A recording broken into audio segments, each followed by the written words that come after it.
পানীয় জল সংকট ও জরাজীর্ণ রাস্তা সংস্কারের দাবিতে ঊনকোটি জেলার কৈলাসহরের চিনিবাগান এলাকার ডলুছড়া গ্রামের বাসিন্দারা সোমবার দুপুরে কৈলাসহর ধর্মনগর জাতীয় সড়ক অবরোধ করে বিক্ষোভ প্রদর্শন করে। দীর্ঘদিন ধরে পানীয় জলের স্থায়ী উৎস না থাকায় এবং রাস্তা সংস্কারে অনিয়মের অভিযোগে ক্ষুব্ধ হয়ে তারা দুপুর 12:30 থেকে অবরোধ শুরু করে। কৈলাসহর থানার পুলিশ ও টিএসআর বাহিনীর উপস্থিতিতেও অবরোধকারীরা অনড় থাকেন। দীর্ঘ অবরোধের ডেপুটি ম্যাজিস্ট্রেট মতি রঞ্জন দেব বর্মা ও সংশ্লিষ্ট পানীয় জল ও স্বাস্থ্যবিধি দপ্তরের কর্মকর্তারা ঘটনাস্থলে গিয়ে আলোচনা করেন। প্রশাসনের পক্ষ থেকে প্রতিদিন দুবার জল সরবরাহ ও এক সপ্তাহের মধ্যে রাস্তা সংস্কারের কাজ শুরুর আশ্বাস দিলে দুপুর 2টার দিকে অবরোধ প্রত্যাহার করা হয়। অবরোধ চলাকালীন জাতীয় সড়কে ব্যাপক যানজট সৃষ্টি হয়, তবে শেষ পর্যন্ত প্রশাসনের হস্তক্ষেপে পরিস্থিতি স্বাভাবিক হয়।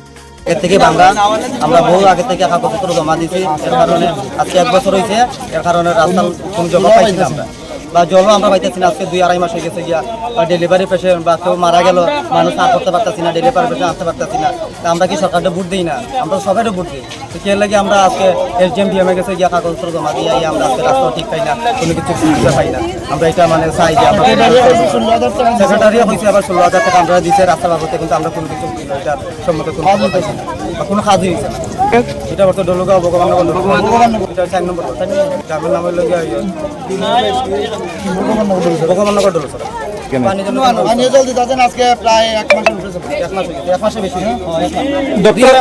দপ্তরের তরফ থেকে দিয়েছিল, তারা প্রথম দিয়েছিল স্যার, এখন তারা আর কোনো দেয় আজকে 3-4 মাস হয়েছে।